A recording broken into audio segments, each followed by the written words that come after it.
नमस्कार सर्वांना, मी श्रद्धा किशोर पाटील पुन्हा एकदा माझ्या नवीन ब्लॉगमध्ये आपणा सर्वांचं मनापासून स्वागत करते.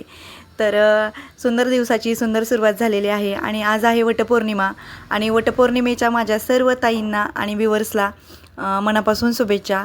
श्री स्वामी समर्थ. तर माझं सकाळचं म्हणजे डेली रुटीन चालू झालेलं आहे. तर बाहेरचं सड्या रांगोळी ते आवरून मी माझं आवरून घेतलं आणि नंतर देवपूजा केली आणि देवपूजेनंतर माझी नित्यसेवा मी करून घेतली. 11 माळी स्वामींचा जप केला. म्हणजे जी की माझी नित्यसेवाच आहे. 11 माळी स्वामींचा जप आणि स्वामी चरित्र सारामृताचे 3 अध्याय ही आपली नित्यसेवा म्हणजे माझी रोजचीच असते ही. आणि मी म्हणजे आज वटपौर्णिमा पण आहे आणि तसं आजचं शेड्यूल खूप बिझी राहणार आहे. म्हणजे दिवसभर म्हणजे कामं आहेत भरपूर. त्याच्यामुळे लवकरच मी हे ब्रह्ममुहूर्तावरच घेतली ही सेवा करून. तशी मी रोज पण करत असते पण थोडंसं 9-10 वाजता होते ही सेवा. पण आज जरा लवकरच आवरून घेतलं. त्याच्यानंतर मी म्हणजे 5:30 वाजलेले आहेत आत्ता आणि 5:30 वाजता मी दुर्गा सप्तशतीचा पाठ पण वाचायला घेतला. म्हणजे दुर्गा सप्तशतीचा पाठ असा तर दिवसभर उपवासच आहे माझा. त्याच्यामुळं मी दिवसभर कधीही वाचू शकले असते पण होत नाही. म्हणजे दिवसभर आज बरंच आहे, पूजा वगैरे आहे. आज पौर्णिमा, सत्यनारायण ह्या बऱ्याच पूजा आहेत आज. त्याच्यामुळं मग दिवसभर होत नाही म्हणून मी ब्रह्ममुहूर्तावरच करत असते दर वटपौर्णिमेला ही सेवा. जो की दुर्गा सप्तशतीचा पाठ घेतल्याने आपल्याला तुम्हाला तर सगळ्यांना माहीत असेल दुर्गा सप्तशतीचा पाठ म्हणजे कुलदैवतेची सेवा आहे. आणि आज पौर्णिमा आहे, त्याच्यात सोमवती पौर्णिमा आणि वटपौर्णिमा आहे. त्याच्यामुळं आपल्याला आज अखंड सौभाग्यासाठी आपण हा उपवास करत असतो आणि आपलं अखंड सौभाग्य व जन्मजन्मी आपल्याला हाच पती मिळावा यासाठी आपण ही म्हणजे वटपौर्णिमा करत असतो. आणि त्याच्यामुळे ही सेवा मी आज ब्रह्ममुहूर्तावरच घेतलेली आहे. आणि तसंही ब्रह्ममुहूर्तावर कोणतीही सेवा घेतली तर ती लवकर फलद्रूप होते असं माऊली सांगतात स्वतः. आणि त्याच्यानंतर पाठ वाचून झाल्यानंतर मी सिद्धकुंजिका स्तोत्र घेतलं. सिद्धकुंजिका स्तोत्रामुळं काय होतं की आपल्याला 2 पाठांचं फळ मिळतं. म्हणजे एक पाठ तर आपण पूर्ण वाचून घेतलेलाच आहे आणि त्याच्यानंतर सिद्धकुंजिका स्तोत्र घेतलं. तर सिद्धकुंजिका स्तोत्र म्हणजे ज्यांना दुर्गा सप्तशतीचा एक पाठ जमत नाही त्यांनी फक्त सिद्धकुंजिका स्तोत्र जरी घेतलं तर त्यांना त्या पाठाचं फळ मिळतं. आणि सिद्धकुंजिका स्तोत्र वाचल्यानंतर मी जे दुर्गा सप्तशती जे आपला ग्रंथ आहे त्याच्यामध्ये शेवटी जे दिव्य प्रार्थना स्तोत्र आहे, जे क्षमा प्रार्थना स्तोत्र ते घेतलं मी वाचून. ते घेतल्यानंतर आपल्याकडून नकळत पाठ वाचताना झालेल्या ज्या चुका असतात त्यांना क्षमा मिळते. आणि ते वाचून झाल्यानंतर मी स्वामींचं दर्शन घेतलं, जे की मी रोज सकाळी माझी दिवसाची सुरुवातच स्वामींच्या दर्शनाने करत असते. स्वामी हा आमच्या जीवनाचा म्हणजे आमच्या जीवनातला अविभाज्य घटक आहे. आमच्या सर्वांच्याच म्हणजे माझ्या फॅमिलीत सर्वांच्याच सुरुवात होत असते स्वामींच्या दर्शनाने. त्याच्यानंतर मी गॅसची पूजा करून घेतली. तसं तर मी रोजच करत असते पण आज म्हणजे सणावाराला तर आवर्जून करत असते लवकर. आणि आता वाजलेलेच म्हणजे 5:30 मी सुरू केलं, उठलून सेवा चालू झाली ती माझी. नंतर 7:30 वाजलेले आहेत आता. आणि त्याच्यानंतर आता आरव त्याचं आवरू लागला आहे. हो पण उठलेले आहेत आणि आरवच्या टिफिनची तयारी चाललेली आहे माझी. त्या दोघांना ब्रेकफास्ट बनवून दिला मी अगोदर. त्यांचा ब्रेकफास्ट सुरू आहे आणि आरवसाठी टिफिनसाठी माझं पोळ्या बनवणं चालू आहे. भाजी वगैरे झालेलं आहे, ब्रेकफास्ट पण झालेला आहे आणि पोळ्या बनवणं चालू आहे. तसं तर मला आज उपवास आहे, या दोघांसाठीच मला बनवायचं आहे आज.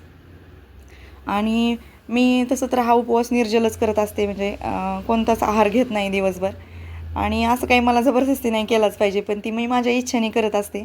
त्याच्यानंतर आरवचे टिफिन पॅक केले आणि त्याचं आवरून दिलं मी. त्याची म्हणजे व्हॅन आलेली. त्याच्यानंतर सर्व आवरून आम्ही वडाच्या पूजेसाठी गेलो. ही आहे देवयानी आणि तिची मम्मी. आणि माझे जे आजचे मिनी ब्लॉग्स आहेत आणि जे वटपौर्णिमेचं जे वडाच्या पूजेचं सर्व शूट आहे ते सर्व देवयानीने केलेलं आहे. तिचा वेळ देऊन माझ्यासाठी तिने शूट केलं, त्याच्यासाठी तिला खूप मोठं थँक्यू माझ्याकडून. तसं तर ती पण आली होती. म्हणजे तसं ती येत नाहीत, मुली आवडत नाही यायला, पण माझं शूट घेण्यासाठी ती आली होती. म्हणजे फोटो हे आमच्या घेण्यासाठी ती आली होती. त्यामुळे तिला खरंच खूप थँक्यू आणि तिलाच क्रेडिट जातं माझ्या या व्हिडिओचं. आणि त्याच्यानंतर आम्ही वडाची छानशी पूजा करून घेतली. देवयानीची मम्मी आणि आम्ही होतो. तसं तर आमच्याबरोबर अजून पण होत्या, आमच्या बाजूच्या मावशी काकू होत्या. पूजेसाठीच आम्ही म्हणजे बऱ्याच जणी गेलो होतो. तर त्या ताई मला म्हणत होत्या किती वेळ तुम्ही धागा बांधताय, कधी सुटू नाही असं बांधताय. म्हणलं सुटण्यासाठी बांधायचा असतो का, न सुटण्यासाठीच बांधला म्हणून जरा जास्त जोरात बांधला. असं चालू होतं आमचं. म्हणजे ते आमच्या इथल्याच आहेत, मैत्रिणीच आहेत त्या पण माझ्या. आणि त्याच्यानंतर आम्ही वडाला 7 फेरे घेतले आणि जन्मोजन्मी आहोच मला मिळावेत ही मी प्रार्थना केली स्वामींकडं. आणि त्याच्यानंतर आम्ही ओट्या वगैरे भरून घेतल्या आणि इथं आल्यावर मला कळलं की आज आमचं पाणी पण येणार आहे. म्हणजे बघा, आज इतकी धावपळ आहे, इतकं दगदग आहे आणि त्याच्यात पाणी पण येणार आहे. आणि थोडा वेळ होता पाणी यायला त्याच्यामुळं. त्याच्यानंतर सगळ्यांच्या ओट्या भरून घेतल्या. मावशी काकू त्या होत्या. त्याच्यानंतर ह्या ज्या आहेत पिंक साडी कीर्तिताई आहेत त्या, जे की माझी संभाजीनगरची पहिली मैत्रीण आहेत. आम्ही थोडंसं मग आमचं फोटो वगैरे घेतले आणि कीर्तिताईंचं माझं म्हणजे खूप बऱ्याच दिवसाचं रिलेशन आहे. त्याच्यानंतर आम्ही थोडेसे व्हिडिओज घेतले, म्हणजे फोटो वगैरे घेतले, आमचे रील बनवल्या आणि घरी आले आणि थोडा आराम केला. नंतर आत्ता वाजलेले 5 आणि पाणी येऊन गेलं आहे आमचं.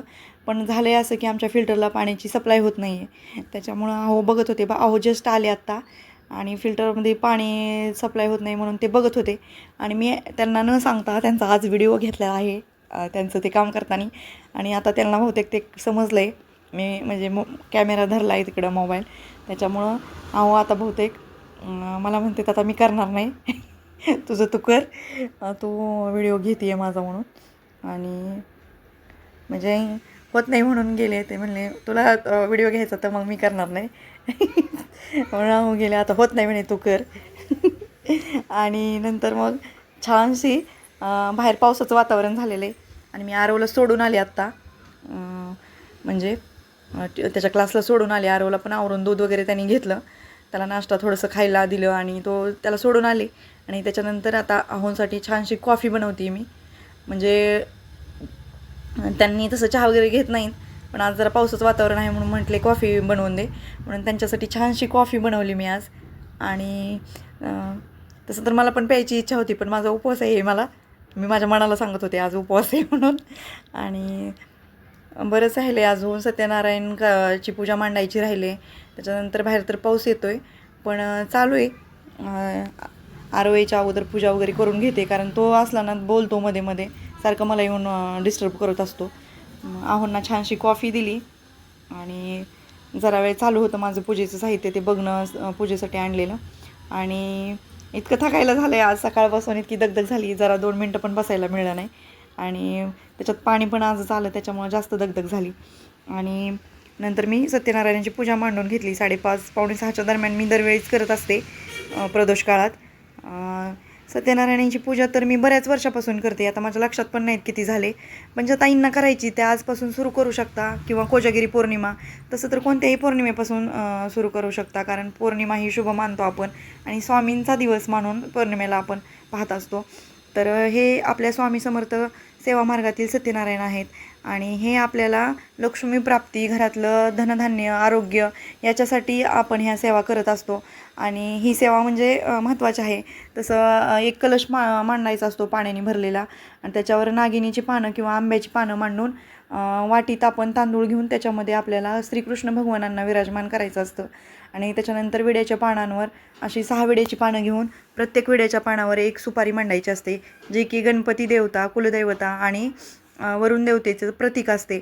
आणि त्यांची पूजा करायची असते आपल्याला, धूप दीप नैवेद्य दाखवून श्रीकृष्णांची करायची असते. आणि ही सेवा केल्यामुळं काय होतं तर आपल्या घरात पण एक प्रसन्न वातावरण राहतं. म्हणजे काय मिळतं काय मिळत नाही हे मला माहीत नाही, पण मला आवड आहे तर मी करत असते ही पूजा. कारण त्याच्यामुळं एक आपल्या घरातलं पण एक पॉझिटिव्ह, एक महिनाभरासाठी पॉझिटिव्ह एनर्जी आल्यासारखं मला वाटतं आणि घरात पॉझिटिव्ह वेव्ज तयार होतात असं माझा समज आहे. कारण आपलं कोणीही बघा ना, आपल्या घरात जर एखादी छानशी पूजा मांडली असली त्या दिवशी आपल्याला किती प्रसन्न वाटतं, किंवा सणावाराला किती प्रसन्न वाटतं. आता होतं थोडंसं सणावारा दिवशी दगदग होते, जास्त होतं, करावंसं वाटत नाही. पण मग आपल्याला जर सवय लागली ना तर आपण असं उल्हासाने करतो किंवा आवडीनं करत असतो. तर मग मी पूजा मांडून घेतलेली आहे. त्याच्यानंतर प्रत्येक म्हणजे पूजेला धूप दीप नैवेद्य, गंध, अक्षदा, हळदी कुंकू लावून फूल वगैरे म्हणजे त्याला हे करायचं आणि त्याच्यानंतर धूप दीप दाखवून घ्यायचा. आणि आपण ज्या 3 सुपाऱ्या मांडलेल्या आहेत, गणपती, कुलदेवता आणि वरुण देवतेची, त्यांना खडीसाखरेचा नैवेद्य दाखवायचा 3 वाट्यांमध्ये आणि त्या वाट्यांमध्ये आपल्याला तुळशीपत्र पण ठेवायचं असतं आणि मंडल काढून घ्यायचं आणि त्याच्यावर त्या 3 सुपाऱ्यांसमोर 3 वाट्या ठेवून त्याचा खडीसाखरेचा त्यांना नैवेद्य दाखवून घ्यायचा असतो अगोदर. ही पूजा अशी असते की हिला नंतरचा नैवेद्य वेगळा असतो आरतीनंतरचा, पण अगोदर पण नैवेद्य दाखवावा लागतो खडीसाखरेचा आणि श्रीकृष्ण भगवानांसाठी शिऱ्याचा नैवेद्य आपल्याला बनवायचा असतो. एका वाटीभर म्हणजे शिऱ्याचा नैवेद्य करून त्याच्यावर तुळशीपत्र ठेवून आपल्याला तो श्रीकृष्ण भगवानांना दाखवायचा असतो. नंतर मी पण धूपदीप दाखवून घेतलं आणि नैवेद्य पण दाखवून घेतला. तर ही पूजा पण बराच म्हणजे नवीन तुम्ही करत असाल तर पाऊण तास जातो. नंतर अर्ध्या तासात तुमची ही पूजा पण होते. मांडून वाचून होतं. 5च अध्याय असतात आणि ते आपलं केंद्र आहे स्वामी समर्थ केंद्र असतात तिथं ते सत्यनारायण पूजा विधीचं आपल्याला पुस्तक मिळत असतं.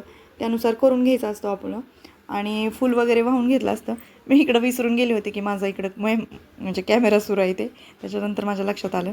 त्याच्यानंतर ही पण बऱ्याच वर्षापासून मी करते आहे.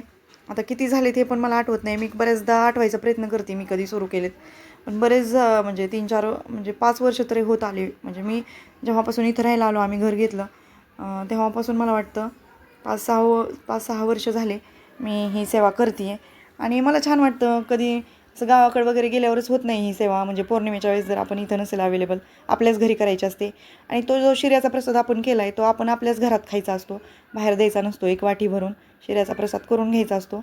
तो मी करून घेतला होता अगोदरच, आरोला सोडून आले आणि नंतर मी तो शिरा बनवून घेतला आणि त्याच्यानंतर मी नैवेद्य दाखवून घेतला. आपलं म्हणजे नैवेद्य पण आपल्याला स्तोत्रमंत्र म्हणूनच दाखवायचा असतो, जेणेकरून तो आपला भगवंतापर्यंत आपला नैवेद्य पोचला जावा.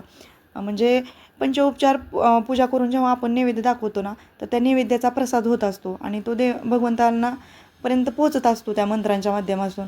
असं म्हणजे केंद्रात सांगतात किंवा माऊली पण असं सांगतात की पंचोपचार पद्धतीने जर तुम्ही नैवेद्य दाखवला, पूजा केली तर ती तुमची फलद्रूप लवकर होते.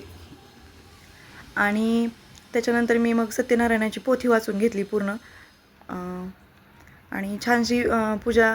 तसं तर दिवसभराचा थकवा निघून गेला माझा, म्हणजे पूजा वगैरे मी मांडून घेतली सत्यनारायणाची आणि माझा असा थकवा निघून गेल्यासारखं मला वाटत होतं आणि वाचून घेतलं. नंतर वेळ झाला, आत्ता वाजलेले 6:15 वाजत आलेत जवळजवळ. माझं वाचून झाल्यानंतर 6:15 वाजल्या.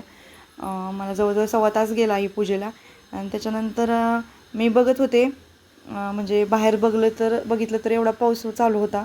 आरवला पण मला 7 वाजता घ्यायला जायचं आहे, पण त्याच्या अगोदर बाकीची पण कामं करून घ्यायची. तर सकाळी मी साधा स्वयंपाक केला होता कारण दोघांचे डबे होते आणि लवकर जायचं होतं. आहोंना तर 6 वाजताच गेले, आरव 8 वाजता गेला. त्याच्यामुळं नाश्ता पोळी भाजी असं साधं जेवण बनवलं होतं मी. आणि आता उपवास पण आहे माझा, तर तो उपवासासाठी पण आणि नैवेद्यासाठी पण मला बनवून घ्यायचं होतं. तसं कुकर लावून झालेलं आहे माझं आणि आमरस करून फ्रीजला ठेवते आणि आरवला घेऊन येते आणि नंतर बाकीचा स्वयंपाक. बाय.